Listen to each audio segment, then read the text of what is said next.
The views and opinions expressed by our guests are their own and do not necessarily reflect those of our partners, hosts, or affiliates. Our goal is to support short track racing and the dedicated men and women who make it possible while providing entertainment for our listeners. Now, sit back, enjoy the show, and let's hear the stories.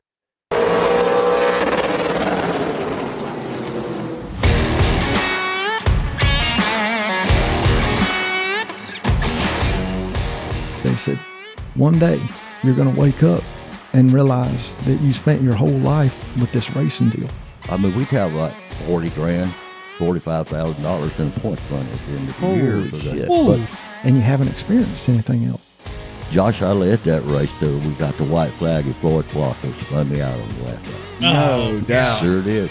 And you've missed out on a lot of other things. I think that Tommy Ruff, who is the tech guy in Mobile, I think he was the main backbone when the law was put up because that was the type of work he done. And he did it. I think he done a good job. He did. You know, that wall don't move. I've hit it a couple times. It don't go nowhere. No, I know. But took some pretty good licks. And my comment back was, yeah, but I did exactly what I wanted to do. I want to know the stories. I want to hear the stories.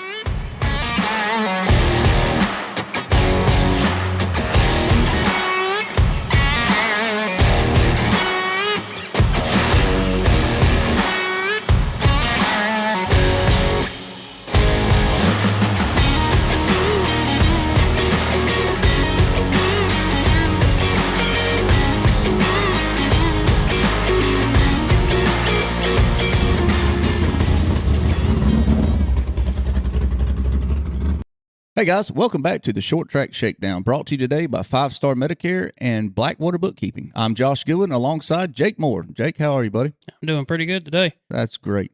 We have a great show for you today.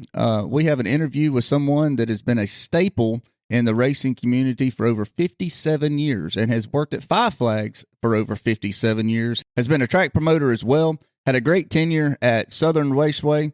We have Steve Stokes in the house today. And I can't wait to interview him. It's going to be a great story. Yeah, probably one of the most requested guests we've had on the podcast here. Name, I think, has been said in multiple episodes. It ought to be a pretty good show. I think so. Well, let's get him in the room, Jake. Let's do it. Do you own a small business? Do you know how much profit you made last month? Do you know what your biggest expense was last month? Do you even know that you need to know these things? Well, you need to call Blackwater Bookkeeping if you didn't answer yes to any of those questions. Steph at Blackwater Bookkeeping can help you figure out where your money's going and where it's coming from and help you strategize your business in the best way based on the numbers. Numbers don't lie. She can also get you ready for next year's tax season and be ahead of the game instead of behind the 8 ball. Give her a call today at 850-290-3043. And remember, whether it's startups or cleanups, Steph can get it done. Well, Steve, thank you so much for being here with us today and making the trip all the way to Molina, Florida. Where'd you come from today? Came from Pace. Pace, Florida. Have you lived in Pace a long time? Well, I grew up in Pace, actually, and then at a young age moved to Pensacola and probably lived there for 40, 45 years. And I went back to Pace to get my daughter when she was still in school in that school district because I really liked it. And of course, she graduated in 03, and I was working in Milton at the time, and my wife was working at the courthouse in Pensacola. She was there for 31 and a half years, and I asked her at that point, do you want to move back to Pensacola and kind of find a happy medium for you and me to work? She said, nope, I want to stay in Pace, so we still there. Well, I like the Pace area.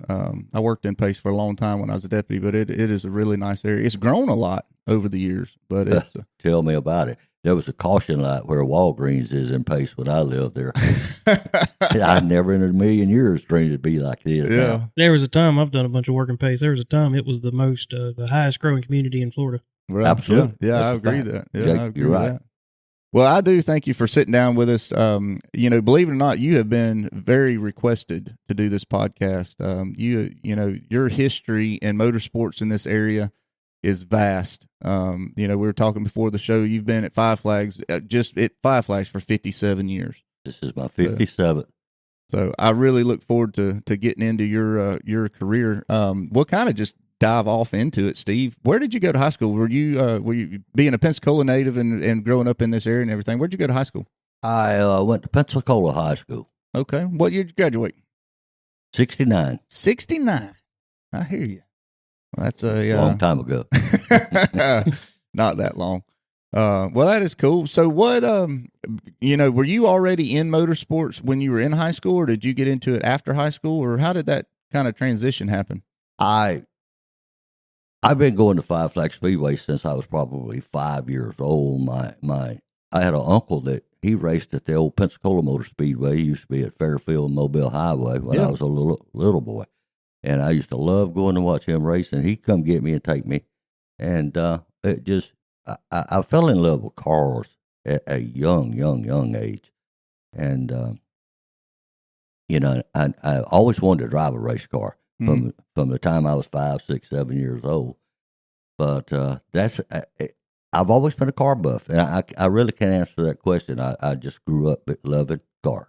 Well, and that's what kind of gravitated you towards the racetrack and everything. Okay. I've always leaned towards stock car racing. I love drag racing and road racing and all that, but my heart's like Flags Speedway, drag racing. I'm in a stock car racing. I got you. So after you graduated high school and stuff like that, when did you start? Because you had a pretty extensive racing career yourself before you got into kind of the roles that you've been in the last couple of years. But you had a pretty good racing career there. Tell me about that.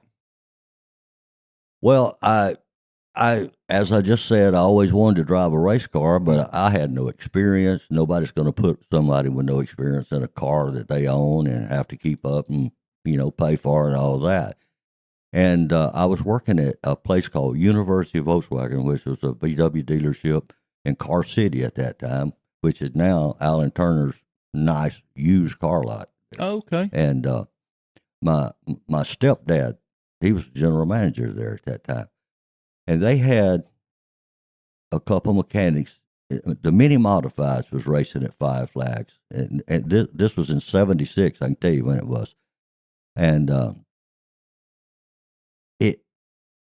they got a car, they hauled it out, and the frame sitting over on one side, the body sitting over on the other corner, and they got to where they didn't work on it. And Wilbur Heaton, I'm sure you know who that was, on Heaton Brothers Construction Company. He was kind of like a second dad to me. And he went up there one day and told him, he said, "Let me tell you what." He said, he asked Jim Webb, the owner, he said, "You want to race that car?" He said, "Yeah, I'd like to see it race." He said, "I'll build that car for you, but if you'll let Steve Stokes drive it." I'll be damned. So that's how it got started. They agreed to do that, and it was called the Spirit of 76. They had a Camaro that Dickie Davis drove, and I drove the Mini Modified.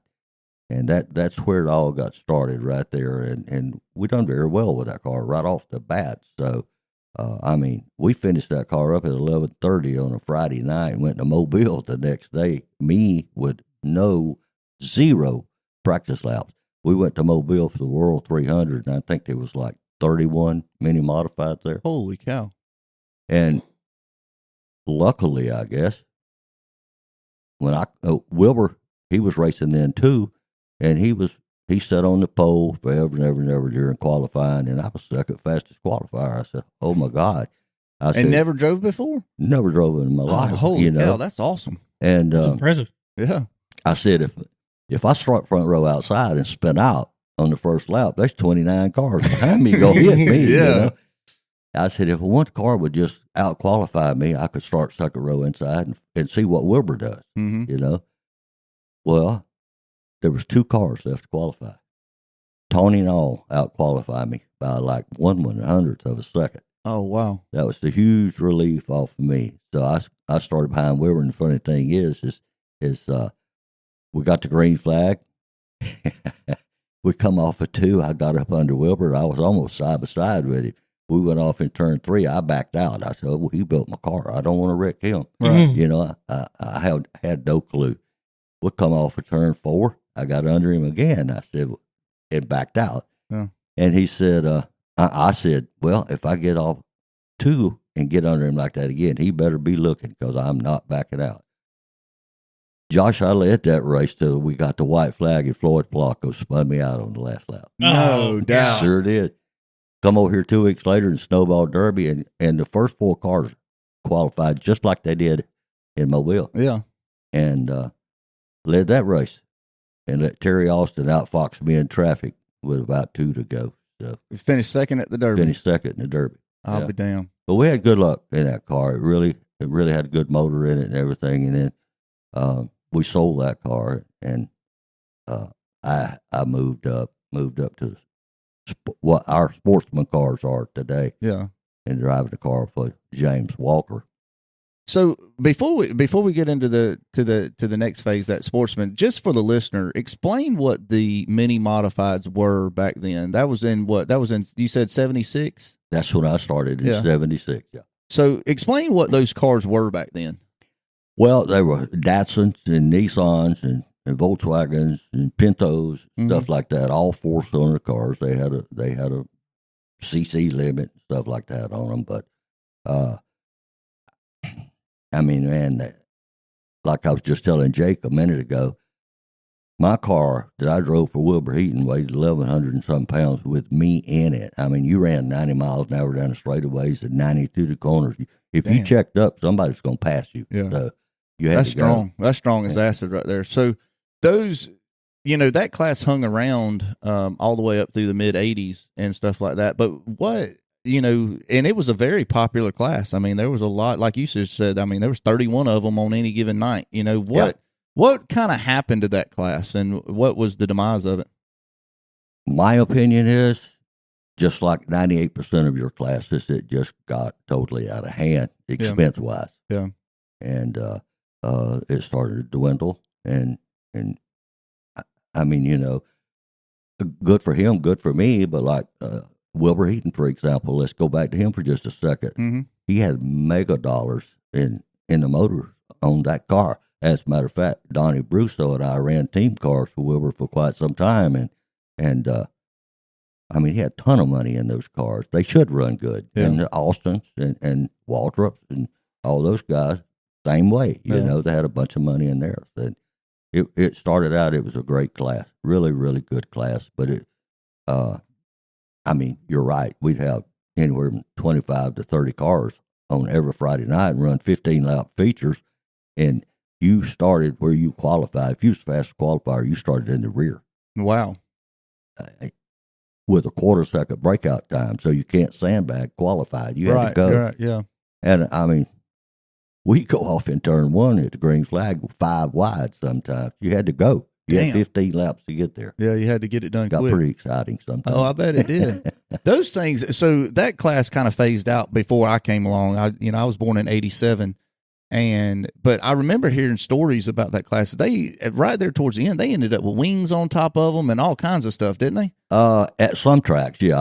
I don't remember us ever allowing wings here at Five Flags, but at some tracks, I think they allowed. I mean, I'll give you a prime example. Russ Smiley from Mississippi. Yeah, good guy, great guy. He came down here with it looked just like that wedge car you got in your shop out there. Yeah. I can't remember what kind of motor he had in it or anything like that. And everything had a big old wing on it. And this was at the Derby. That car was in the 17-second bracket. Holy cow! It was unbelievable. I mean, nobody could. Way ahead of its time. Yeah. Oh, yeah. Playing with aero before everybody else was. All right. Yeah, exactly. Yeah. But it was a good class in its days. It really was. Well, that is cool. And you won a bunch of races in the mini mods, and you even went to Panama City and won some races down there, didn't you? Yeah, I loved that little racetrack. And I guess there's a reason why I batted 1,000 down there. I don't think I ever lost a race in Panama City. That was the Beaches Speedway is what it was called, and it was just like a mini Martinsville. No doubt. It was a paperclip, what it was, asphalt. Yeah. But I mean, everybody wanted to follow the leader down there, and I said, "Well, I'm not going to go anywhere following the leader, so I would get up on the outside and race, and it worked." Yeah. So I had very, very good luck down there, and we raced Montgomery, places like that. Retirement. Have you ever thought about what that word means or how it may change your life? Have you ever thought about getting on Medicare or how to even talk about getting on Medicare? You need to call Kenny Thorpe at 5 Star Medicare. They make Medicare easy. They can answer all of your questions, including about supplements to Medicare. They deal with Aetna, Cigna, Devoted Health Plans, Humana, and United Healthcare. Give Kenny a call today at 850-525-2424. Again, that's 850-525-2424. Well, that is cool. So then when you got done running the did you drive for Wilbur the whole time you were in the mini mod class? Well, not the whole time. No, I started out for University of Volkswagen. Wilbur just built a car for us. And funny thing about it is, before I started driving for Wilbur, a guy, he was a promoter at Montgomery. And I think it's funny, nice guy. His name was Jack Daniels. And he came down here one Friday night. And after the driver's meeting, he said, could you mini modify guys hang around for a minute? I'd like to talk to you. So we did. What he wanted to know is if we would come to Montgomery and race. He had a guy up there that was just dominating. He told us, I don't know if it's true or not, but he told us this guy has won 11 features in a row. He said, if you're legal to run 5 Flags, you're legal to run Montgomery, because I copied your rule book word for word for word. So we didn't think nothing else about it. Well, the crew chief on my car at University of Volkswagen called me Saturday morning. He said, hey, man, he said, let's go to Montgomery tonight and try to see if we got a chance of getting that bounty off that guy. Yeah. I was all for it. I was single. I went to California if he wanted to go. I didn't care. Yeah. So we went. Well, bringing the car off the trailer, it got hung up and I had to go get the front bumper welded back to it and all that. So I missed 80% of the hot laps. I think I got 6 hot laps there that night. Well, we started the heat race and I passed the guy. I got under him off of turn 2 and won the heat race. He come over, nice guy. He come over after the heat race and he said, shook my hand. He said, good job, man. He said, I'll be watching for you in the feature, though. You won't do that. You won't get under me like that in the feature. I said, me being a little smart-ass kid, I said, okay. I just go by you on the outside. He said, no, I don't think you'll do that. Well, I did. No shit. And it was $250 bounty on him as the reason we went. Yeah. So I won the feature, too, and got the bounty. And, it broke loose in the pits. They were protesting me and everything else. And they asked me that night, said, you got high lift rocker arms on that car? I said, yeah, I do. They said, they're not legal here. I said, well, they're legal in Pensacola, and you better go talk to the promoter before you take my money away from me, because he told me last night that if they're legal in Pensacola, they're illegal here. So I ended up getting the money and the bounty money. So that was a pretty cool night. No doubt. Yeah. No doubt. They were trying to find something on you, though, to get rid of you. Sounds like. Oh, yeah. Yeah. Well, he come up there and busted their butt is what he did. Yeah. Well, that is too cool. So when you when you transitioned out of the mini mod, where'd you go? What'd you end up driving after that? I got a phone call from a good buddy of mine named James Walker that owned Cedar Machine Shop at that time, and he called me one time, and it was right before Snowball Derby, and he said, what are you doing when you got off work? And I said, going home. He said, drop by the machine shop. I said, okay. So I did. We talked for a while, and he said he had a 64 Chevelle, like our sportsman division at 5 Flags now. Yeah. And I said, what do you want me to come by here for? He said, I want to know if you were interested in driving this car in the Derby. I said, oh, God. I said, yeah, I'll drive it. Mm-hmm. And we made a couple changes on it and all that and everything, and I drove it. And that was that was back when I was running against people such as Gerald Wilkerson, Rick Crawford, Scott Carlson. All those guys was running in that same class back then. Yeah. Well, at the Derby, I think we had 28 cars started that year or something like that, and I qualified 14th, halfway through the field. I said, oh, Lord, be with me on this race. So it went on, and we were coming to the checkered flag, and Rick Crawford had just got by me, and I've done a little bump and run on him in 3 and 4, and got back by him and ended up finishing 3rd in the Derby. And I was in love with those cars at that point. I'll be damned. Sure it is. Have you ever won a Derby in any class? No. What was the closest you come? Second, third? Bump and run on Rick Crawford. That's a pretty good name to have something on that. You know what was fun about that, though, driving for James is he did everything himself. He built the motors. He built the car. He didn't buy store-bought motors and stuff, like some of these guys did, because that could afford it. James couldn't afford that. Right. And we had to really race hard with what little we had. Yeah. And made it more fun. Oh, it did. Had to outwork him. He was the happiest man in the world to get a 3rd in Derby that year. Yeah. So, but the guy that drove his car for him, and I probably shouldn't say this, I'm not going to mention any names, but he said, we got to put it back together every week.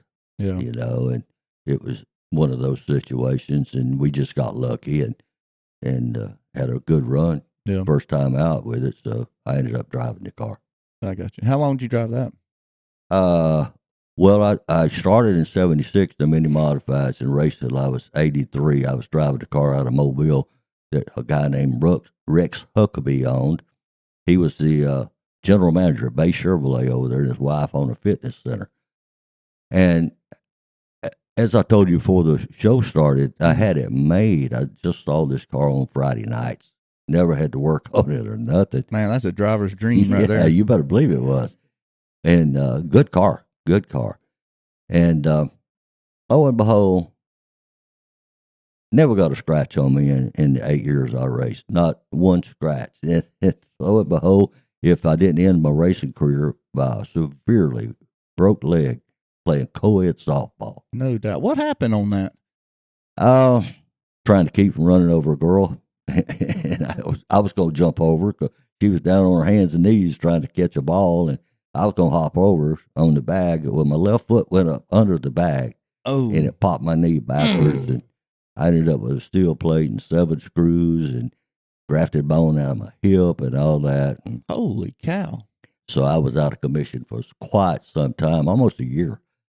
And in the meantime, Rex let somebody else drive the car at one time. He wasn't going to let anybody drive it. I said, let somebody else drive it. Yeah. So he did, and got in an accident that night. And tore it up pretty good, but he put it back together and sold it. And when I was able to race again, I did have a ride at that point. And that was in 83, and the flagman didn't show up one night at 5 Flags, and I was asked to do that, and that went for 9 years. I'll be damned. So. Well, that's a pretty good place to transition into the rest of the story, as Paul Harvey would say. So when you started flagging, I know we talked a little bit before the show. You said your first job was at 18 in the Snowball Derby, working the concession stand in 68. But when you started flagging, was that when you really went to work for the racetracks and started actually, being involved as far as an official and everything like that at the racetracks? Well, not really. I mean, Tom Dawson bought the racetrack, and the first Derby was in 68. Mm-hmm. And as I said, I ran a concession stand. I was 18 years old, and I would do something, Wilbur Heaton and Tom was very, very close. All right. And again, Wilbur was like my stepdad. So Wilbur's the one that put me to work. He made me do something at the racetrack every Friday that we raced in derbies and stuff like that. So it actually really started even when I raced. Oh, wow. Yeah, see, I didn't know that. So you'd be racing and working the racetrack at the same time, just about. That didn't go over real good. Right. Tom didn't like that a lot. But as a matter of fact, at one point, Wilbur and I both were racing and working, and Tom didn't like that a lot. But it actually started in 68 and went from there to 57 years later. Here I am. I'll be damned. That is too cool. So I want to kind of dive in to your career after racing. You've been a promoter at Southern Raceway, And I think you've probably worked with just about everybody in the racing community at one point or another at all the racetracks. But I want to kind of dive into that. You said you were the flagman for about 9 years at was that at Five Flags? Five Flags, Mobile. I flagged at Flomaton some, several different racetracks. I got you. Well, let's talk about that. Let's get into that because I want to know, you basically took a flagman job and transitioned that into being a full-blown promoter. How did all that take place? Well, I really was asked to come to Southern Raceway. I got a phone call one night, and it was probably 10 o'clock. Mm-hmm. I said, who the hell is calling me at 10 o'clock at night, Well, it was Barney Barnhill. Yeah. So we talked for a minute, and he said, man, I need some help. He had just opened the racetrack like that August of the year before, just to give it a trial run to see if he was ready to do this kind of thing. That was in what, 89 or 88? 89, I think it was, 89. yeah. And he said, I need some help. I said, what do you mean you need some help, Barney? He said, I need a race director. And he said, I need a score. He said, I've run 3 races. And he said, first night I had 60 cars. He said, I never dreamed in a million years I'd have that many cars. But he said, after about the 3rd lap, we didn't know who was running where. Oh, shit. So here we go. So he wanted me and Faye to come to work with him. And we ended up doing that. And because I liked Barney. Really did. He was a very, very close friend of mine. So Faye and I went out there and went to work with him. And she scored. And we got Gina Boutwell, Larry Boutwell's wife, to help Faye as scoring. And I was the competition director. And that's where that got started. And ended up going out there full time for 5.5 years, I think it was, as general manager. Oh, wow. And Barney and I worked so good together, really good. And at that point, we averaged 145 cars. Oh, every yeah. I mean, Saturday night. I mean, you're my witness. Yeah, I was there. And y'all really did some, y'all did some awesome things. And we've talked about, with a lot of drivers, the Ricky Haugens and the Shep Lucases and Scooter and Todd and everybody. But y'all did some really incredible things with Milton back then. And I mean, that was the place to be. You know what I'm saying? Everybody wanted to race at Milton. Even last week, Shep Lucas, he was racing at other places and Nike and stuff, but he still wanted to go back to Milton because that's where all the fast guys were. I mean, y'all really had it going on back then. Tell me about some of these stuff that come about that these guys, because I mean, y'all had the Cajun sprint cars, and I think that y'all were the first track to even have the Cajun sprint cars. How did that even come about and stuff? It's funny. Barney and I, they had a Wednesday night World of Outlaw show at Pike County Speedway in Mississippi. So Barney and I rode over there.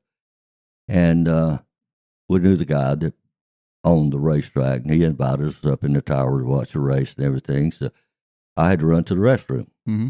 So on my way to the restroom, I'm behind the bleachers, here's a tent set up with a sprint car under it, and had Cajun sprint cars on it and all that. And I said, I wonder what that is. So I went on, done my business, come back. I stopped and talked to the guy. I didn't introduce myself to him or anything, but I said, tell me a little bit about these Cajun sprint cars. What is this all about? Well, he went into his spiel about it and talked quite some time. And I asked him 100 questions probably about it. And finally, I introduced myself. I said, I'm Steve Stokes. I'm general manager of Southern Raceway in Milton. And oh, my God, I don't know if that was a mistake or what. He's, oh, my God, we want to race there so bad. We want to race there so bad. And introduced himself to me and everything. And he said, what do we got to do to race at that track? He said, we've never raced at a track in Florida before, period. He said, but we have heard so much from people about Southern Raceway, and some of us has been over there and watched races, late model races and stuff. Right. And what do we got to do to come there? So I got to talking to him. I said, well, what's it going to cost me for you to come here?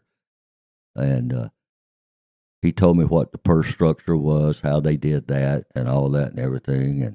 And I went on back up in the tower when I got through talking to him, and Barney and I watched the World Outlaws race, and we were headed home. I told him, I said, I'm going to book them Cajun sprint cars. He said, you're going to do what? I said, I'm going to book those cars. I said, I've already talked to the guy. I got the purse structure. I like what I heard. Yeah. You know, and we're going to try them. That was about, what, 93, 94, somewhere Probably, in there? yeah, somewhere along in there. So I did. I booked them. And they had promised me they'd bring me, I think it was 18 cars minimum or something like that. I think they showed up with like 20 or 21 first night. They came and put on a hell of a show.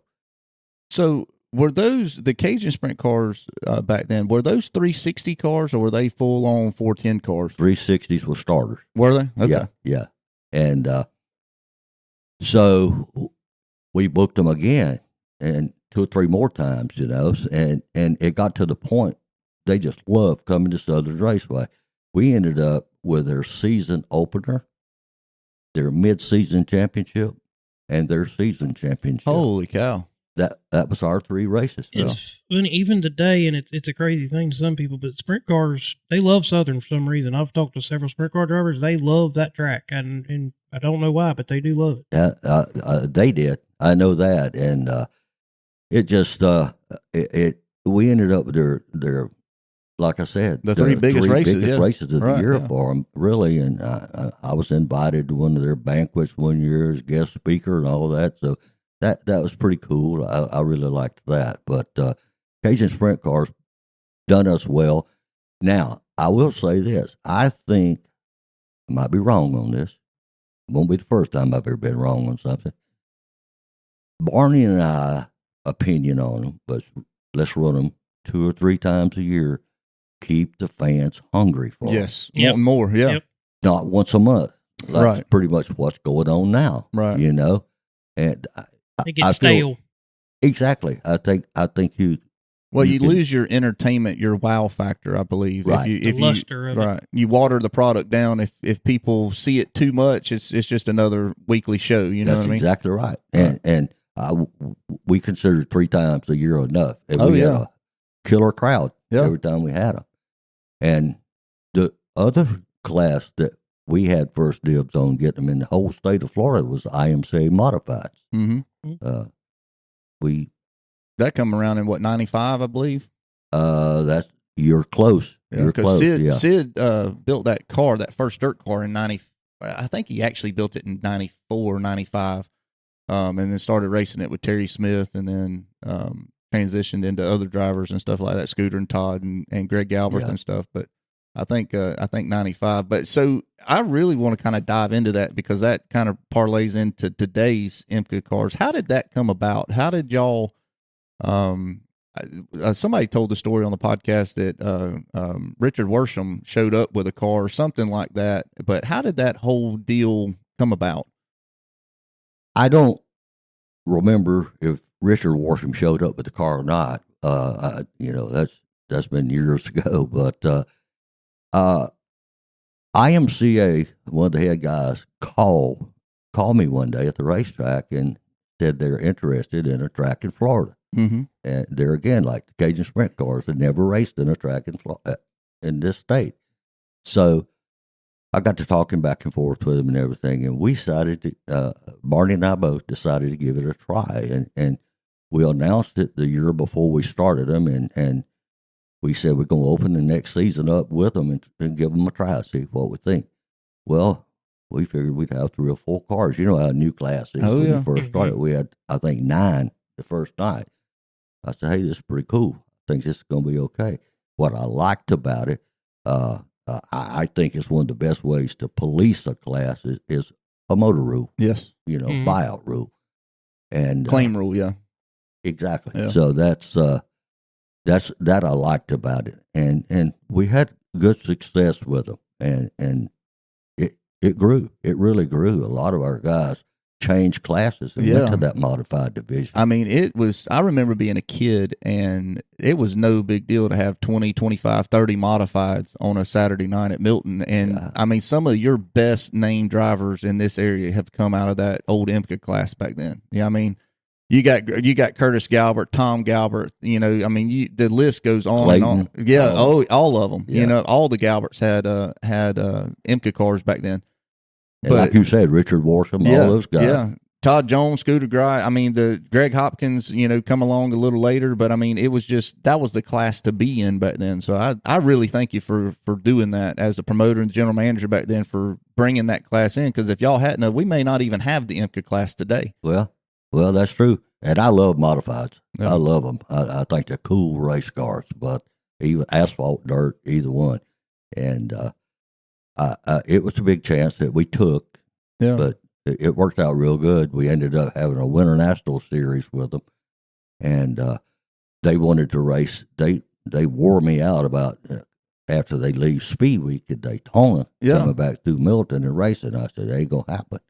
You know, why not? I said, they'll be all tore up by the time you get through a week in Daytona. I said, tell you what I'll do. I said, consider this.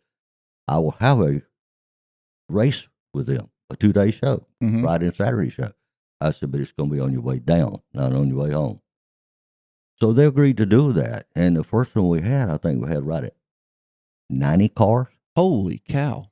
And what really surprised me, though, Josh, was how many of them went home instead of going on down south and racing when they got done at Southern Raceway. Yeah. So it worked out real cool with us. The Winter National Series was a good deal, Barney and I. Is that what they call the Winter Nationals now? Yeah, is that the same thing? Yeah, same thing. That's how it got started. Yeah. Really? That's cool. I didn't see, and I didn't realize that you had put that together. So I learned something just then. That's cool. I tell you something else we done. We were the first ones to do at Southern Raceway, and I hate to even talk about this because anytime you lose a person, it's not good. Yeah, you know, it's like losing a brother or something in this racing sport. Community. Yeah. I mean, it's your family. Yeah. But anyway, when Derek Henley lost his life, I was the first one to have the Derek Henley Memorial Race. I'll be damned. And it the whole time Barney and I were at Southern Raceway, that was the big deal. That year. 4,400 to win, 44 laps. I mean, that was the race. Yeah, but it's been mentioned several times on this podcast. Yeah. I mean, after we left Southern Raceway, after Barney passed away, and I went back to Five Flags, some tracks continued that on, and I was glad to see that. Yeah. It really was. So was the Derek Henley race back then in the 90s, was that a Have a Tampa race too, or was that a different series?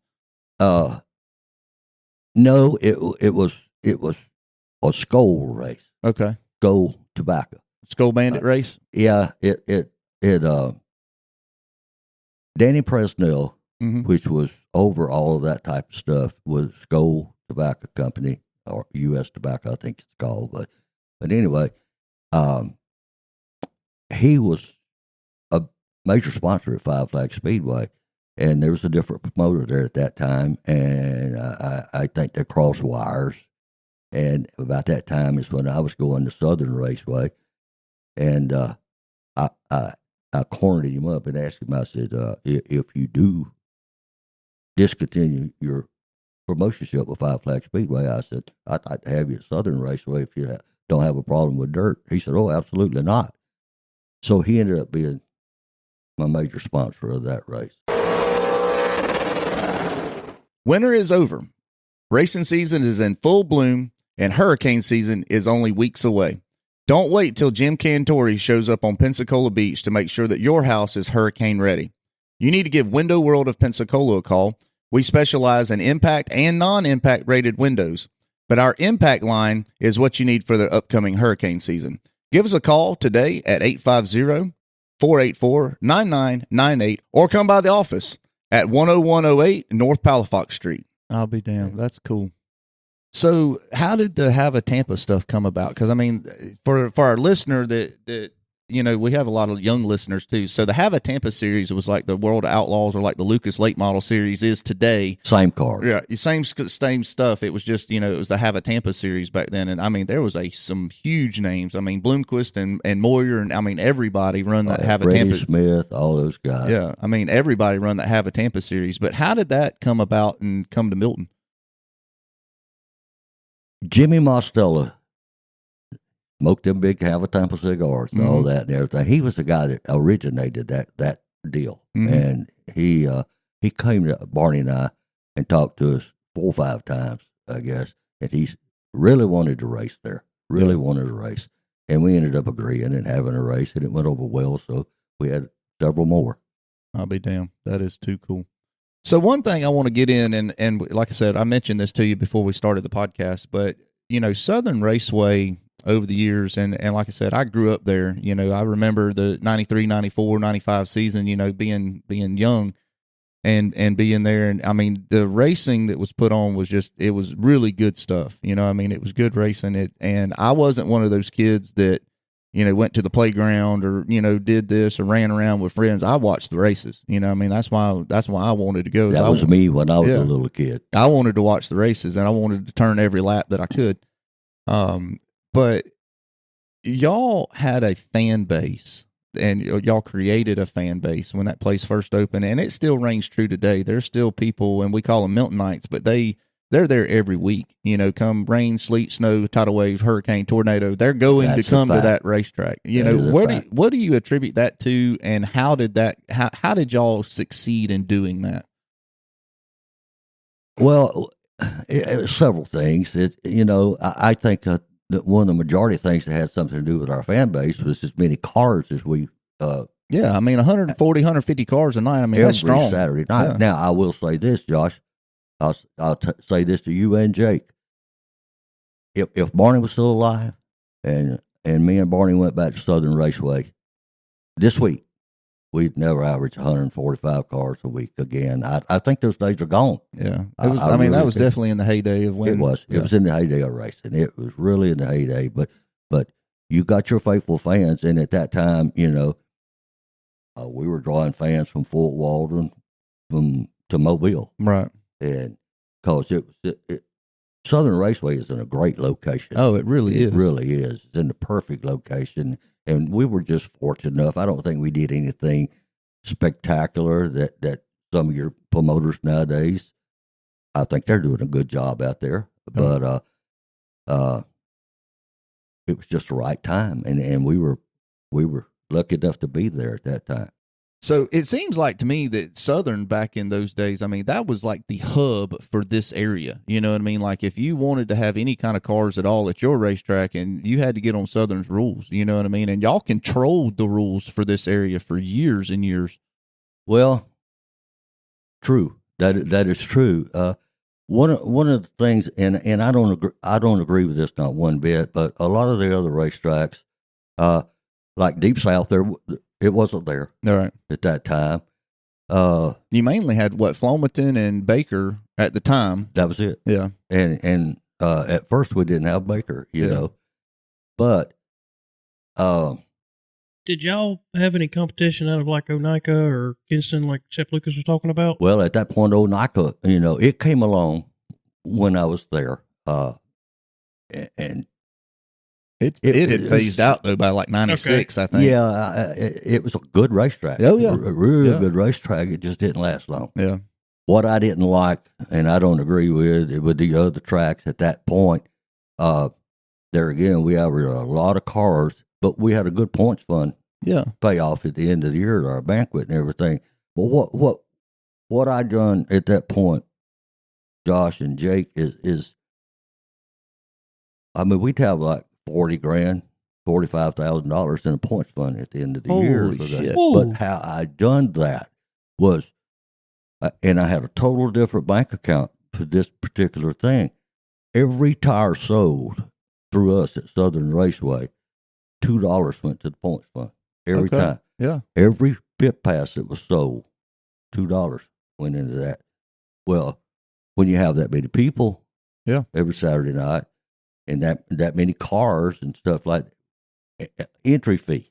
We had I think, I think back then it was like $150 for a parking spot with water and air. electricity. Yeah, and y'all had air and all kinds of stuff. Except for the track champion from the year prior, they got free. I believe we gave them theirs, but there was 3 or 4 things I done there that I took $2 or $3, $4, $5 out of everything, like the membership and stuff like that. And that's how we got that $40,000-$45,000 every year. So I think that helped. But what these other tracks wanted to do, they wanted to come in and say, okay, hobby guys, Southern pays all $450 to win the feature. We're going to pay you $600. Kind of steal cars. Big mistake. Yeah. Big mistake on my, as far as I'm concerned, because, you're going to look good to start. Oh, boy, they all want to run with you because you're paying $600 to win, paying $150 more than Southern Raceway, Yeah. But it gets to the point, if you can't pay that $600 to win every week, what you got to do?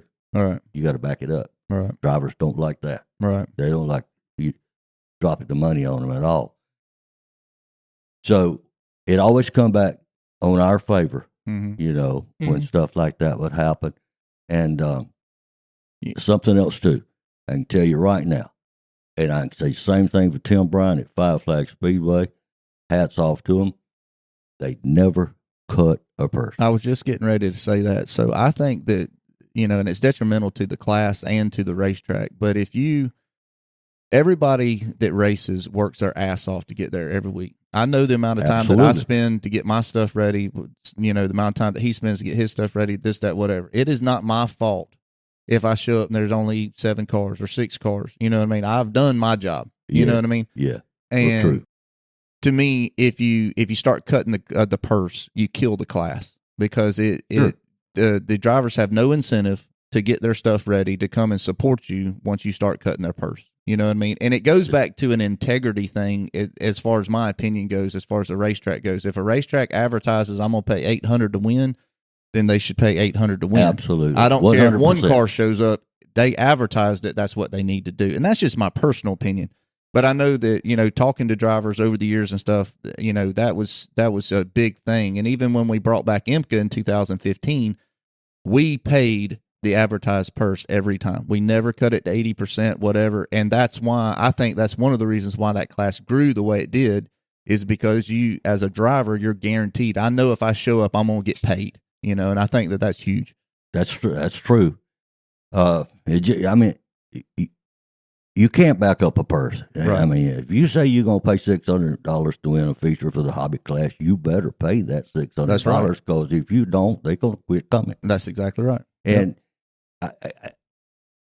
I hate to say it, it was probably mean on our part, but I tell you what, that we could do at one point at Southern Raceway, when these other guys started playing their little games like that, we could. Let's take Flomaton, for example. I'm just using Flomaton. I'm not saying they did that, but we're going to pay $1,000 to win in the hobby division this coming Saturday night. Well, they're competing against us, and it was bad on our part. I know it was, and we done it for meanness, but all we had to do on something like that at Southern Raceway at one point was say, well, we're going to pay double point. Me and you were on the same page. I was about to go Nobody there. went to Flomaton. They stayed here, right? And race. Yeah, but the points fund was so big, and the points payout, that was a big deal. You know what I mean? Sure, just like you. I mean, that's how people built new motors in the off season. I mean, that was a huge deal. That was taking care of the drivers at the end of the year. So true. Mm-hmm. Right. So one thing that, and we've kind of heard this story from Ricky Haugen. We've heard it from Todd and from Shep Lucas last week or whatever, but I want to get it from the horse's mouth. So there was a transition period there where the hobby class was really, really a large class, and I mean, they had consi races and B mains and stuff like that. And you as a driver, you could win the consi race, take your $100 and go home, or you could start in the back of the feature and make no money, or you know what I mean, or have a chance to make more money or whatever. But it was just a big deal. But then Barney sent out a letter and moved certain people up and made a new class and called it the Super Street class. how did all that? Because you were the GM there at that time. How did all of that happen, or what was the real story on why he chose to do that? Well, I think it was to get another class first of all, but I mean, when I say we averaged 145 cars a night every week, probably 40 or 45 of them was hobby cars. Well, you're right, Ricky, and all those guys are correct when they said we had to run consies and all that kind of stuff. With the hobbies, we had so many cars because we only started 24. That was the most, So it come to a situation where we had to do something, so we kind of started a new class. But Josh, Jake, we could have you win the feature this week and be in the constant next week in the hobby division at Southern Raceway. So now I say that, but let me back up a minute, because if you won the feature this week and you didn't make it into the feature the following week, you had an automatic starter spot, but it was 24th. Oh wow! Yes, you started. So at least you knew you were at least going to be in the show. Had like a provisional kind of thing. Man, we have some good first class race cars running consies. And just that much heat. Yeah. But I think that goes back to like what Shep was saying last week. That's why everybody that was in those type of cars back then wanted to run at Milton, because y'all had all the fast guys. And as a racer, I don't want to go and race against 4 people at Onika, or I want to go where the fast guys are, because just because you outrun those 4 guys, you still ain't nobody. You know what I mean? If you're going to win, I want to win when everybody's there and be something. You know what I mean? Have something to be proud of. I think we had it in the glory days, to be honest with you. As I told you, I don't think if Barney and I could go back, it was a point where we could go back right now to Southern Raceway or any other racetrack, not just Southern. Please don't think I'm cutting Southern Raceway down. I love that place. The ingredients y'all had back then aren't available today. That's exactly right. And I think those days are almost gone. Racing of any sort now is almost out of hand. Yeah. Expense wise. And I don't know if there's a way to really reel it in. I mean, as drivers, we bitch, moan, complain, this, that, whatever. But I really don't know, with the way that technology is evolving and the way the economy's made a big hit on it. It really has. But drivers buy their stuff out of magazines, or they call Bryant's or this or that, whatever. There's no, like back in those days, people were still getting parts out of the junkyard and getting, you know what I mean? And it was just cheaper. It was just a cheaper sport to participate in. And nowadays, I mean, just to, I'm just going to take a modified because that's what I know. But I mean, to have a competitive modified, even in the IMCA class today, you're going to have between $15,000 and $25,000 in it. Sure, just to have a competitive car. The fast cars back then weren't relying on 1/16 of an inches, and they didn't have the technology, so you didn't have to have all that stuff. Like now, you do. And that's just like Shep said last week. I mean, they didn't even know what racing springs were back in those days. And I mean, he had to go to Panama City down there to Jimmy Dunaway to even figure out what racing springs were and this and that. And it was just a different set of technology. It was. Are you looking to transform your property? Do you need a pool removed, land cleared, or expert grading for your next big project? Look no further than More Site Solutions. One thing that makes More Site Solutions different than other companies, when you call, you're not just getting a business, you're getting Jake. That's right, the owner. Jake personally answers your phone call, shows up for every estimate, and never leaves you hanging. No ghosting, no excuses, just honest, reliable service from start to finish. And if you're the DIY type, they have you covered too. More Site Solutions can supply the materials you need to get the job done right. So whether it's a big project or a small one, More Site Solutions is ready to make it happen. Give Jake a call today at 850-332-2827, and let's get to work. I tell you another thing I think it really helped back then, crowd-wise, at Southern Raceway. Some people say, oh, that's the worst thing it could ever do to a racetrack. But actually, it wasn't. It's a curfew. Yeah. We'd average 145 cars a night and be done before our curfew at 11 o'clock was done. Right. That could be done, but we didn't play around. Right. As you guys know, we run like our average amount of races a night was 32 to 34 races, counting heats, contests, features, and everything. And when we drop that checkered flag, we pretty much had them schooled. Because the way you come on the racetrack at Southern and the way you go off the racetrack at Southern, when one's pulling off, they're pulling off. Yeah. When that checkered flag falls, don't make an extra lap. Right. Get your butt to the pits because we got another race coming on the front straight away. And because we had to go. Yeah. We had to really go. Hustle. So y'all had a curfew back then. Is that what you're saying? Yes, we did. I don't know how y'all did that many races on that curfew. I do. I mean, they bam. They run it the same way that Why Not was run the other week when we went to Why Not. Once their green flag started the night, they didn't stop till it was over. Well, I ran Southern like that, and I got done by curfew, but I didn't have that many races. Yeah.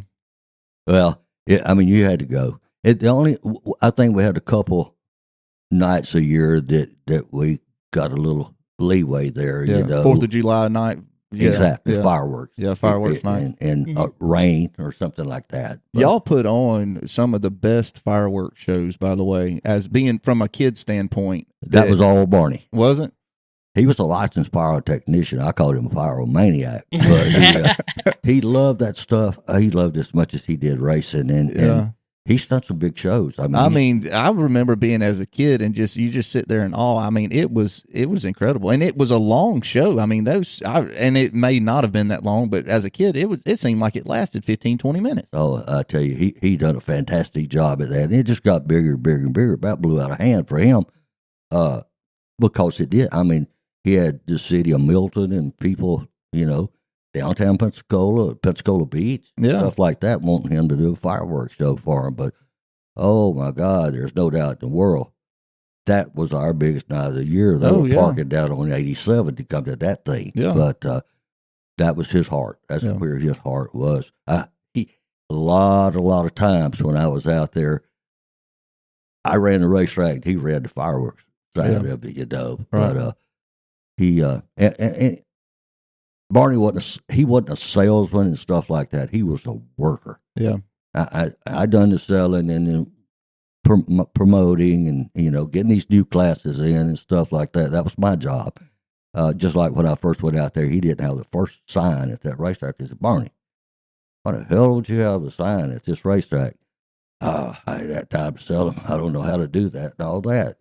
All those billboards down at front straightaway and back straightaway, I sold. That's awesome. But I knew it could be done. Yeah, absolutely.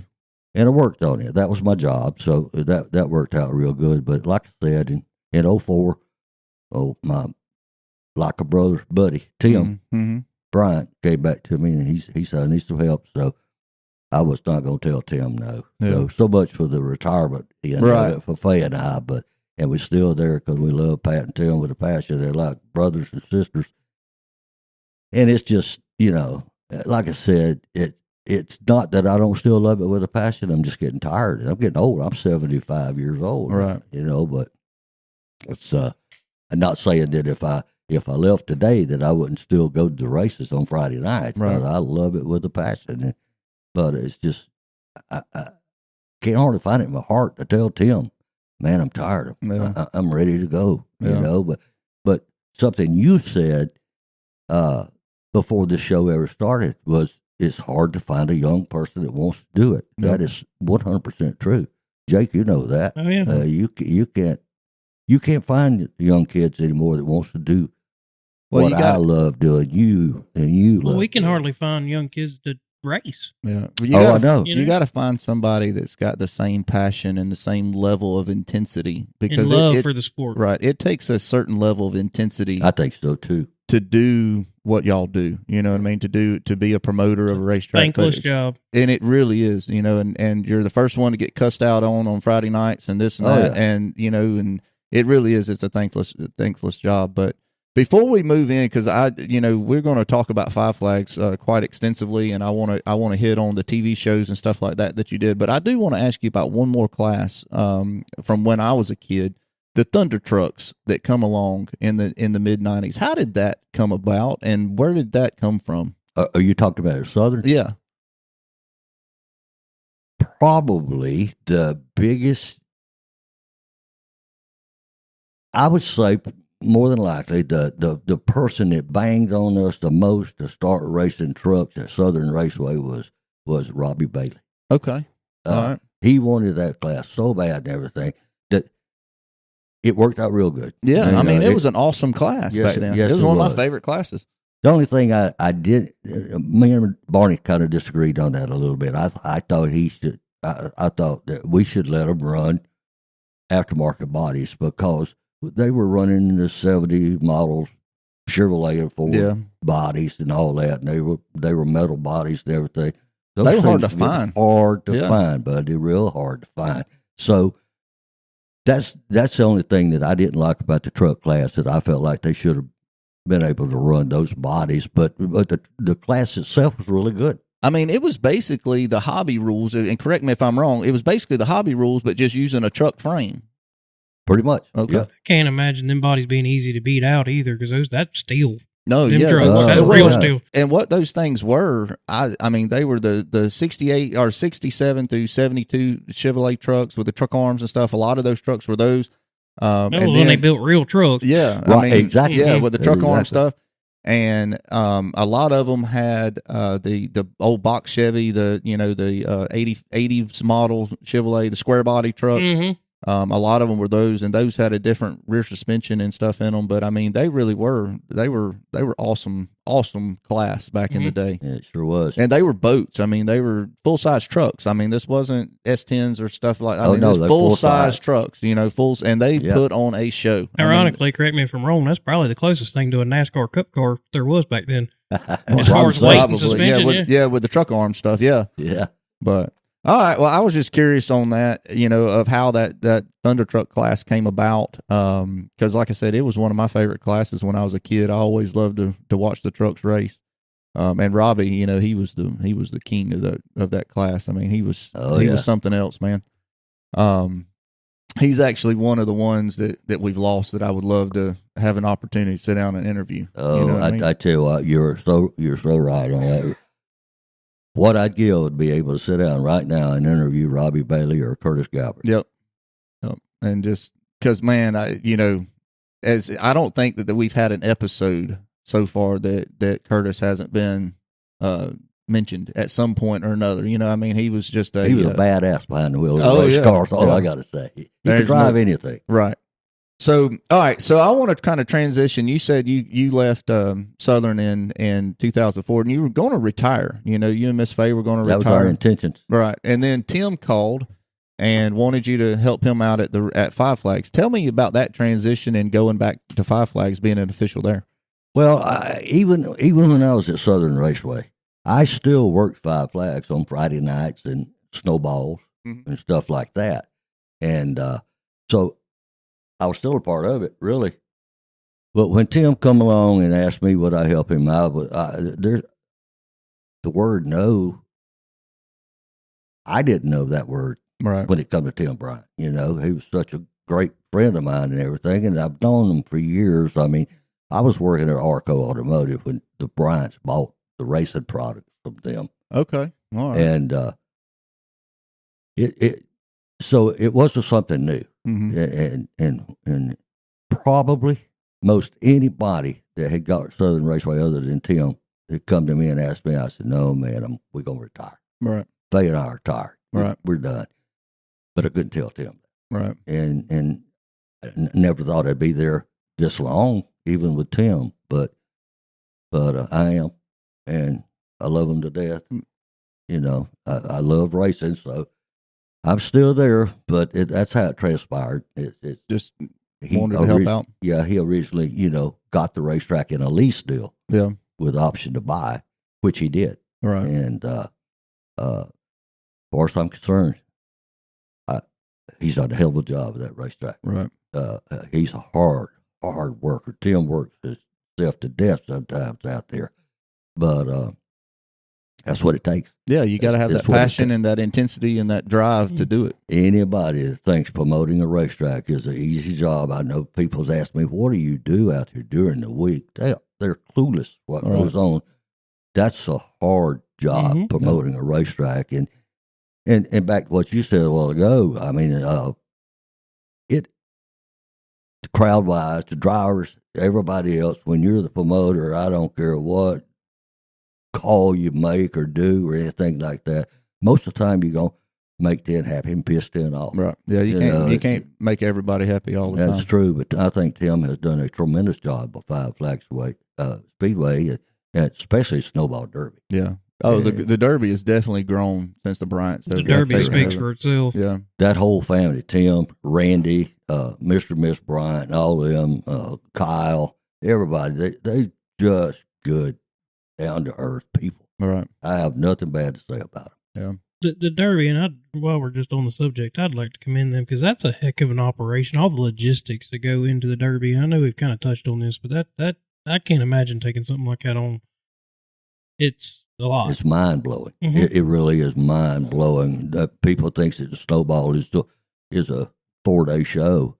It is for the fans. Yeah. It's a 4-day show, but Dude, not, it starts not for us. weeks in advance. Months. Yeah. Months in advance. Well, really and truly, if you want to get technical, it's a 12-month period because Miss Faye and Miss Pat, they're working in that office selling tickets all year round for the Derby. They're not just. It ain't just when the Derby camper rolls list around. and all that stuff that goes along with Absolutely. Yeah, that's true. And as I said before this show started tonight, there is nobody at that racetrack, especially the week leading up to the Derby, that works harder than Pat and Faye and those girls in that office.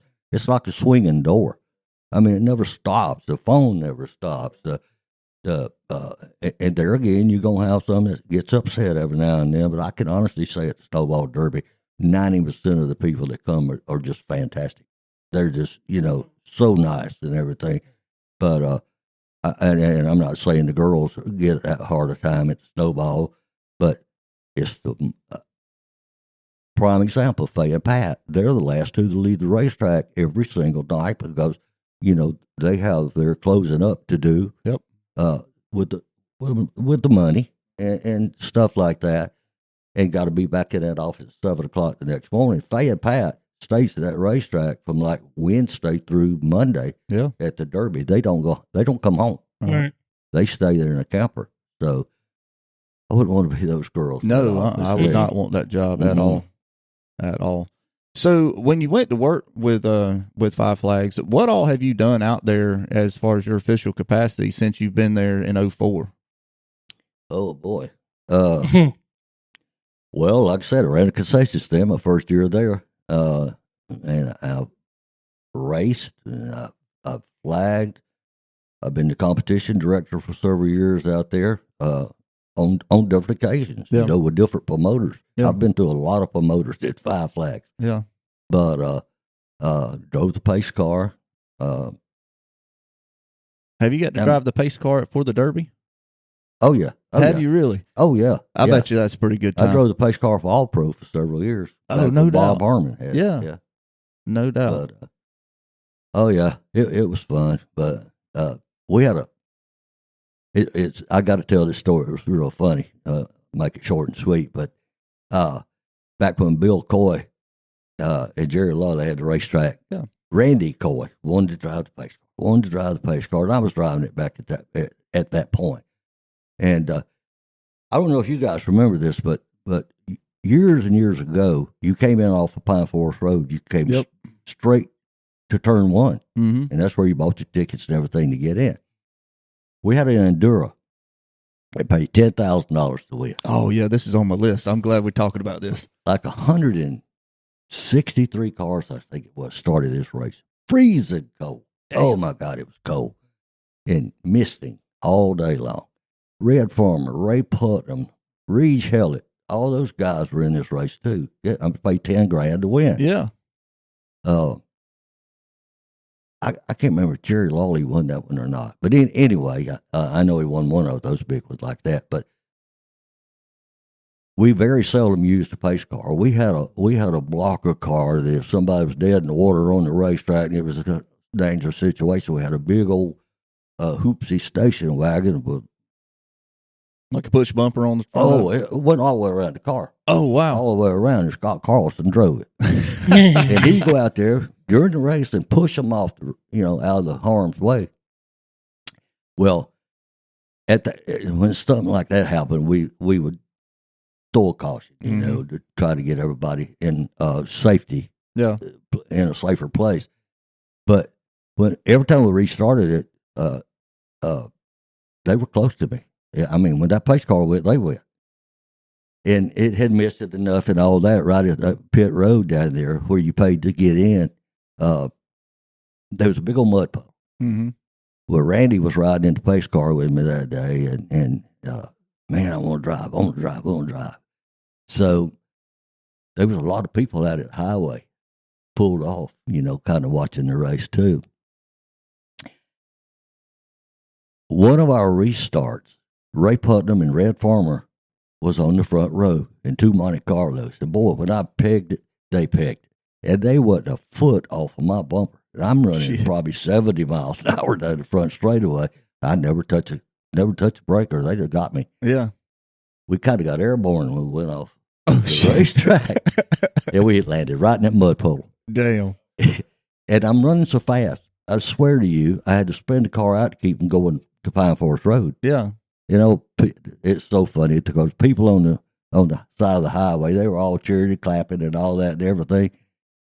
We were riding back up there to park the pace car, and Randy said, "The hell with this! I don't want nothing to do with this." He says, "I don't want to drive a pace car deal." But if it's needed to be done at Flags Speedway, I've pretty much done it because, I mean, I'm not above stopping a stopped up toilet if it needs to be done. You know, to make the show go on, whatever it takes.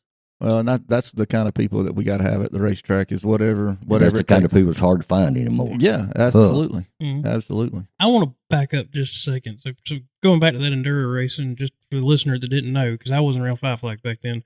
So you were having to exit the racetrack with a pace car off of the turn one, I guess, before the wall was there. Straight down the front straightaway. So were they getting the green out of 4 still, and you were having to outrun them to the next corner with a pace car? Yep. Oh, wow. That's awesome. That's why they were right on my butt, you know. Well, with 168 cars, though, you got to think about it. I mean, that's a lot of damn cars. Well, in my mind, I was still imagining pulling off in pit road like they do now. You know, I wasn't thinking you had to go out down into turn one with them chasing you. That woo. Yeah. There's been several people go off of turn one. There's a story that's been told. Matter of fact, the car came back and raced in my era, but Eddie Craig went off of turn one and ended up in Pine Forest Road. Went through the fence. I've heard y'all say that. Yeah. Yeah, sure did. Lucky they didn't get killed by a semi or something coming across there. But we had a tire. This has been a long, long time ago. But we had a tire come off a car. This before the wall, whatever it was thought about being put around Five Flags. It went through a camper topper on a pickup truck going down Pine Forest Road. Oh, wow. Part of being a hometown hero is looking good at the racetrack. Whether it be a wrap, T-shirts, hats, a fire suit, or trailer curtains, HP Graphics can get the job done for you. They have been on my race car for many years and have done an incredible job. TJ Paul is great to work with. Give him a call today at 601-946-3645. Sure did. So let's talk about that for a second, because you were around when all of that kind of transpired. How did the wall come to be? I've heard some legends and some stories, but how did all of that happen? That didn't mean to bump that. You're good. Terry Spears is the one that actually had the wall put up around the racetrack when he was promoting the track. Hats off to Terry. Good job he done there. But it was in the makings of a big deal. Yeah. Gosh, it was, I think, a furniture company, and my mind's blank right now. But anyway, it was, they had a big deal out there about it, and big screen TV and all kind of stuff. And Farmer's Furniture, I think who it was. But I think that's what really started the deal with the wall, if I remember correctly. And planning some pretty big races out there. They were trying to get a NASCAR race or something like that, wasn't they? I wouldn't doubt it. Yeah. I wouldn't doubt it, knowing Terry and the guy, David and the guys. But that fell through. Oh, gotcha. They went to all that trouble of what they done to the track, put up more lights, I think, and oh man, I mean, they done a lot that I can't even remember they had to do. to do this deal, and it all fell through on him at the last minute. And it was just devastating to the Spears, and it just I forget what Terry told me it cost to put that wall up around that racetrack. Oh, I'm sure it was a lot. Oh, absolutely. And I think that Tommy Ruff, who is the tech guy in Mobile, Mm-hmm. I think he was the main backbone when the wall was put up, because that was the type of work he done. And it's He did a good I think he done a good job. He did. That wall don't move. I've hit it a couple times. It don't go nowhere. No, I know. But Took some pretty good licks. Yeah. It wasn't there when I raced. It was pine trees. But I think it's the best thing that ever happened to Five Flags. And I honestly think as good a racetrack as Mobile International Speedway is, I love that place. It's like it's it and Five Flags, two of my favorite tracks in the world, But I honestly believe that's why some drivers won't go to Mobile. Yeah. Well, I think that, and if I'm speaking from experience, I've been off the back straightaway at Mobile, and it's an eerie feeling because the car actually, and a lot of drivers that listen to this podcast that's raced over there and going off the back straightaway will know what I'm talking about. But you actually pick up speed when you leave the asphalt, especially if that grass is wet. Right, that's what I'm saying, because the tires are hot and greasy and this and that, and you go off the back straightaway, and you can actually feel the car pick up in speed. And the brakes don't work. No, their brakes are non-existent. But with Mobile being like that, there's been a lot of cars wrecked over there that have not been killed because there ain't a wall. You know what I mean? You go off and you drive right back on. You keep racing. And Five Flags, and I've got several laps around Five Flags myself. But when you wreck at Five Flags, most of the time it's a big wreck. You know what I mean? Especially coming off four, and because the car's washed to the inside wall. And then it just, when you wreck at Five Flags, it's normally you're building a car, putting a clip on, you're doing something. That's true. What I mean? But at least you're staying in the park. You know what I mean? It's kind of like a catch fence behind a baseball catcher. It is. It is. It's just. Mobile's had cars go into the parking lot. Passenger cars, haven't they? Oh yeah. Oh yeah. Several times. Mm-hmm. Several times. The first ARCA race they had over there, that happened. Yeah. That's right. I was there for that. Sure did. I remember the closest Five Flags come to that, and I want to say it was Scott Barbrick that did this, if I'm not mistaken. But right there, come off of turn 2, he flipped over the guardrail. The guardrail. I was there that night. That's when everybody started backing up for that guardrail. We put us a car length in there. I mean, that was a weird deal right there. And gosh, I can't remember who it was now, but he's in a wheelchair. Who was that? Anyway,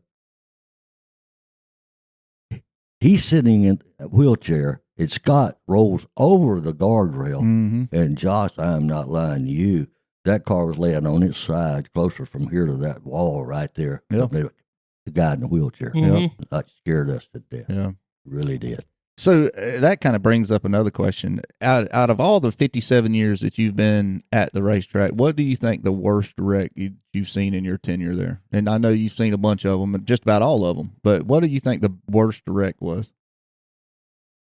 Probably the saddest one, and one of the worst ones that I can remember, is Bill Townley in a super modified. Oh, wow. The night that he lost his life.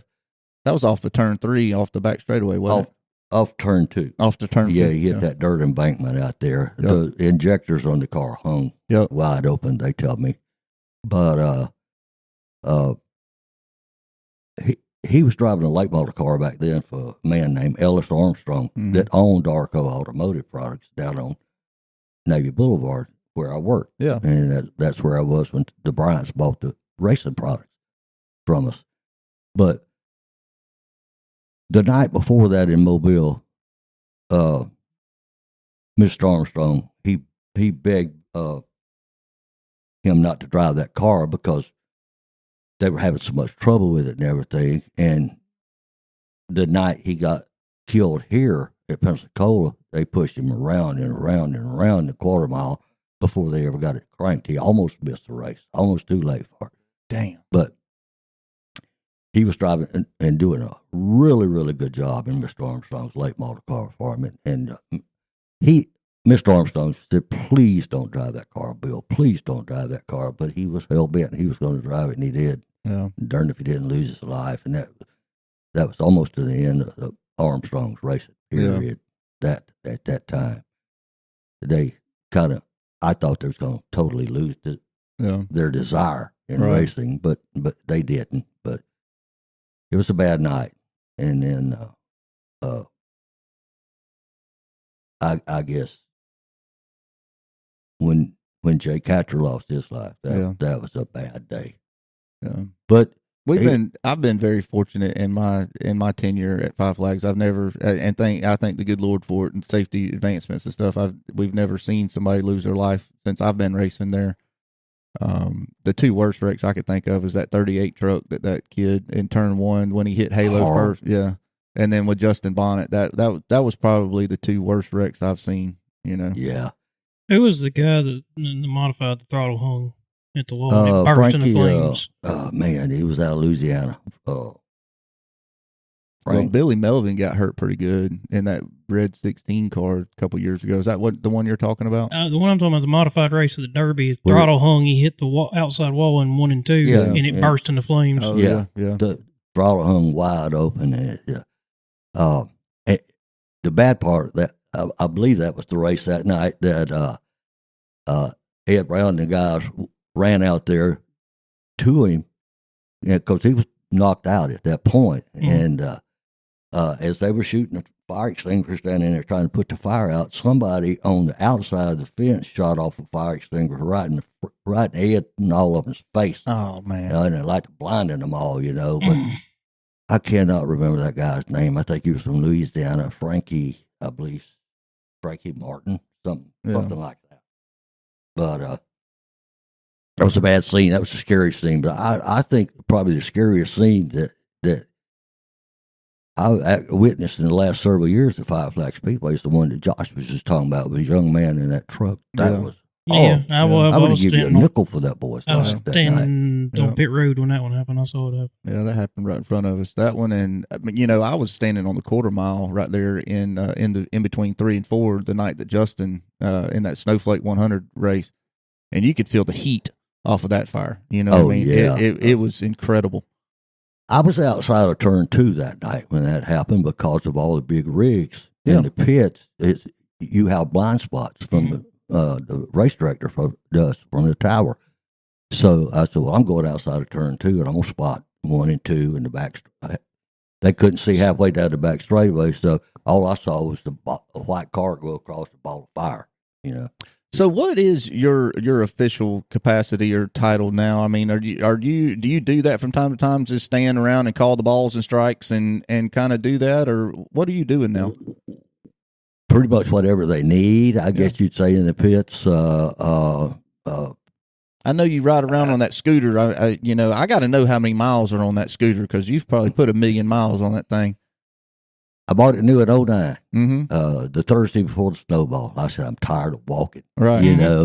And it's so much better, that scooter is, especially at the snowball. Oh, yeah. Than a golf cart because you can maneuver in that little scooter.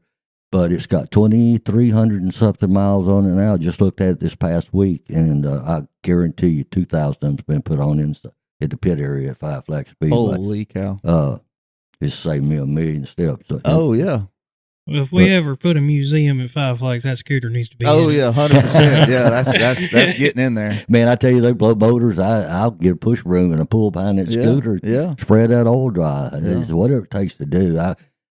I don't really have an official job out there. We line up cars, try to. Ed Brown is the master of that, and parking cars at rigs at the Snowball Derby. I tell you what, I don't know what we'd do without Ed Brown. I'm here to tell you, I've watched him do it many a time on Fridays, pulling the modified in there, and he can look at a spot and look at a rig and be like, "Yep, that's the one." Sure can. That is the fact. That boy, he's measured them off so many times that he can look and say, that'll fit. It'll fit there. Yeah, but he's done a good job. I don't really have a title, I guess. Just like I was just saying, if Nicholas, who is our race director, if he says, I can't see bottom of turn 2, I'm going outside of turn 2 and spot for him over there. Stuff like that. Had a lady walk up to me one night. I was starving to death, and I finally made it to the concession stand, grabbed me a hot dog real quick, and I'm unwrapping the hot dog. And I'm standing there, and I'm fixing to try to eat it in 2 or 3 bites, because we were busy. It was the blizzard race or something, but I got a tap on the back like that. I turned around and looked, and it was this lady. She said, sir, she said, I know that it's probably not your problem. She said, but one of the commodes just stopped up in the ladies' restroom and it's got the floor flooded. Oh, man. I just wrapped the hot dog back up and threw it in the garbage can. I said, yes, ma'am, it is my problem. And went and got a plunger and went and got one of the girls in the concession to block off the bathroom so I didn't walk in on one of them, and went in there and we done some unplugging. And Tim, he knew what I was doing. He come over there with a mop and all that, and me and him cleaned the bathroom out. So, had somebody come to me one night at Southern Raceway and say the light was out in the men's restroom in the pits. I made sure it got changed. Right. I didn't say, oh, well, we'll get it this next week or something like that. You can't do that. But no, man, you got to keep your customers happy. Pretty much whatever needs to be done, I'll try to do it. Yeah. So. And that's probably one of my favorite jobs, is because I'm down there with all you guys, the drivers, every week and all that. And sometimes we fuss, but we'll have a beer after the races together. Yeah. But with the economy back on the rise and interest rates coming down, if you're looking for a new home in the Panhandle area, give Levada Burrows McIntyre a call with Century 21 BE3. She's been serving the Panhandle, helping buyers and sellers achieve all of their real estate needs. Give her a call at 850-554-2180 or find her on her website at levadasales.com. I like what I'm doing. I'm just getting too old for it. Well, You can't let the old man in, though. You can't let him in. You got to keep going, and you got to hustle. You got to hustle every day. I know. That's why I still work 3 days a week. Yeah. Are you still working with Cook's Paint Body? 27 years. 27 years.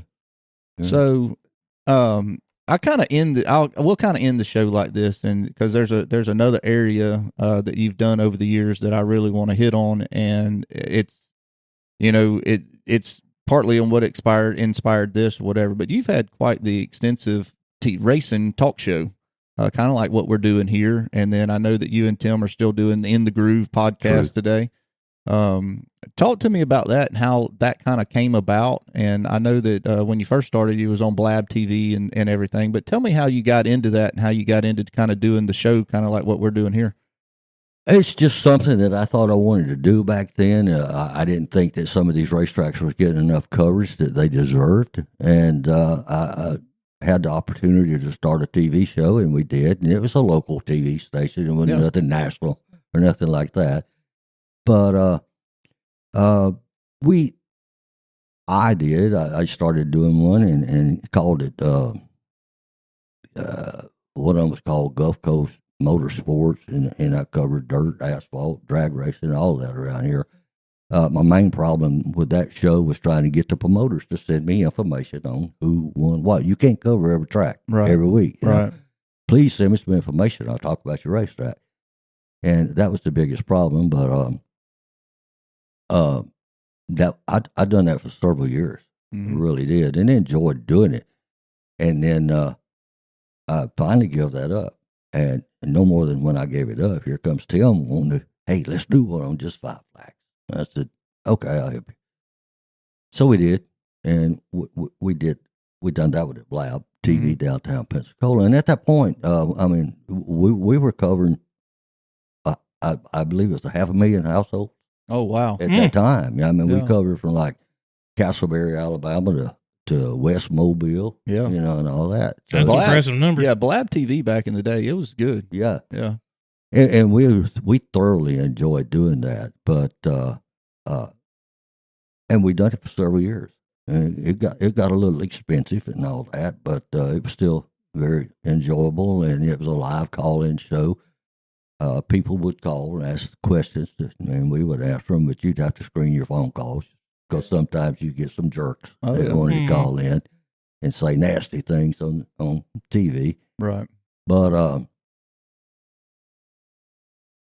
we had talked about doing a podcast for over a year at Five Flags, and got a little expensive doing the TV show and all that. So Tim finally bit the bullet, and we come up with In the Groove. I think Ted Baber, our video guy, is the one that came up with that name. Yeah. But we've enjoyed doing the podcast. What I like about a podcast over the TV show is if you do a 30-minute TV show, you get about 20 minutes of talk time. Right. And Right. the rest of Yeah. it's commercials and stuff, you know, and they'll cut you off early to get ready for the next show coming up. So the podcast, we control that. Right. Just like you and Jake. Yep. You control, do I want it to go 30 minutes? Do I want it to go an hour? Do I want it to go an hour and a half? Right. You right. know, we try to keep ours at an hour at the most. Sometimes we'll go 45, 50 minutes, but come Snowball Derby time, we'll usually have 2 or 3 drivers on with us on that. And the way we do that is we have our podcast on Tuesday nights, but we'll go back to Monday night, which is where we first started. Our podcast was on Monday nights. Right. We'll go back to Monday night on the week of the Derby because that is the last day of practice. Yep. For cars on the speedway. Because then we got to start painting the lines back on the track, painting the walls, stuff like that. Getting the racetrack ready. Yeah. Exactly. Yeah. And that, we got to have most of that done because the cars are coming in the pits on Wednesday morning. So Tuesday's our big day to do that. But we went back to Monday nights because we could kind of go down. There's so many on practicing that last day, we can go back down in the pits and say, Jake Moore, I want you to be on the show tonight. You know, Josh Goodman, I want you to be on the show tonight, or whoever, Bubba Pollard, whoever. And it seemed to work real good for us, and that's by far our biggest podcast of the year is the Snowball Derby, and that's because of the guests we have on there, of course. Yeah. But it's a lot cheaper than doing it on TV. Oh, yeah, I absolutely. can tell you that. Well, But- and I like it just because we can sit down like this and talk. You know right, what I mean? and you can control your own time. Right. If you want to go a little over, that's fine. Right. You can do that. Well, I want to thank you and Tim for shouting out our show on In the Groove. We saw that. I love the show. It's cool. I think y'all doing a fantastic job. I appreciate it. I really do. It kind of brings me to my final question on this, because you're the first person that's kind of in the same world that we're dabbling in right here. And I want to ask you, what's the best advice that you could give us as far as the podcast goes and going forward based on all of your experience that you have? I'm not sure I could give you and Jake any advice, Josh, because I think you're doing just a magnificent job at this podcast. Tim and I both have talked about that. Man, they doing a good job with it. You guys, what the advantage that y'all have over us, I would say, is you guys, like you might have me on here this week. Last week you had Shep Lucas on here. You've had Tim Bryan on here, Ricky Haugen, Todd Jones, and it's not all the time drivers. It's people that you think that knows something about racing or whatever. I don't know how you guys pick them. Ours is strictly about Five Flags Speedway. When I say strictly about Five Flags Speedway, now don't get me wrong, we'll mention Montgomery and Mobile, Right, yeah. those type tracks, because we work in conjunction with those tracks so much, rule wise, race wise, doubleheaders, stuff Which like is that. key to being successful. Exactly, but the key point is Five Flags Speedway, Right. where yours is not. Y'all venture way out further than we do. So I'm not sure I could give you any advice on anything to do like that. You guys might be able to give us some advice. At times we think ours, maybe I shouldn't say this on this podcast, I don't know, but at times Tim and I think, we need to make a change, getting a little stale, But we're going to, this year we're trying to interview drivers on every show and stuff like that, and I think that's a good thing because you want to get away from just staying on the same thing. Do more human week, interest pieces and stuff. Who won the last race? Give your top 5 and go on. Right. Because we always try to do our podcast the week of our race. And that way we can tell you the times, the prices, who's racing. Yeah, the relative information. Right. Help promote the event. What's coming up Friday night. Right. And have a driver on there. I talked to Tim yesterday, and I usually let him pick who he wants to put on there. It's his racetrack. Oh, yeah. But I said, who you want to have on this week? He said, I think I'm going to try to get Spencer Davis to be on here with us because he won the Pro Late Model race, our last race, and he's going to race the Super Race this coming Friday night. That'll be a good one, yeah. So I think it'd be a great call to get him on there because good guy. The Davis family, him and his dad Scott's good people, and that's a Ben Kennedy owned race car. Oh yeah, that's a good car, real good car. I know I'm getting off the street here, but the people he's got working with him, like I don't know if you'd call him a crew chief or the head man over all of it or what, but Jimmy Kitchens, he's affiliated big time with that car, and they don't come no better than Jimmy Kitchens. Right. He's a super good guy. Used to watch his daddy race many a time, right. when Jimmy was just a kid. But anyway, back to the podcast part of it. That's I think you guys do 100% a great job on this podcast. I hope you keep it up because I like what you're doing. Well, I certainly appreciate it. And we appreciate you coming on today and taking time on Sunday and coming up here. My pleasure. And, you have such a vast history with racing in this area. I mean, we could sit here for another 4 hours and talk stories and this and that. And we may have you back on for a part 2 to tell some more stories. But I certainly thank you for coming up and taking your time out today and coming up here to the house and just sitting down with us and having a good conversation.